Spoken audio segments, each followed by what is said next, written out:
వాడు ఏదో అన్నాడు, వీడిదో అన్నాడు, ఎవడు ఏది అనకుండా ఎలా ఉంటారండి? నువ్వు పట్టించుకోకు, వదిలేయి. వాడు అంటే అన్నీ నువ్వెందుకు పట్టించుకోవాలి? నువ్వు కాదని నీకు తెలుసు, నువ్వు చేయలేదని నీకు తెలుసు. వాడు అన్నీ లెట్ దెమ్ బార్క్. వాళ్ళు మురుక్కొని మనకే ప్రతి కుక్క మురిగితే మనం ఎదురుగా మురుగుతామండి.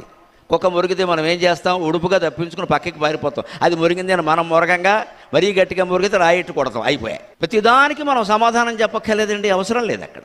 అలాగని మనస్సులో పెట్టుకుని బాధపడకూడదు. ఇంకా అంతకంటే సమాధానం చెప్పడమే మంచిది.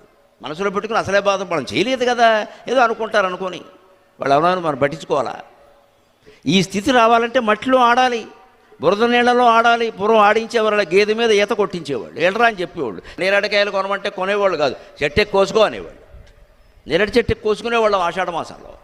కాలు విరిగితే విరుగుతుంది, 3 వారాలు రెస్ట్, దానికేముంది బడి మానేయచ్చు. ఈ సాహసాలన్నీ చేపట్టే తర్వాత జీవితంలో, ఉద్యోగంలో కానీ సంసారంలో కానీ ఎన్ని ఇబ్బందులు వచ్చినా ఎదుర్కొన్నారండి. ఈ సాహసాలు మనం పిల్లలకు అలవాటు చేయాలి.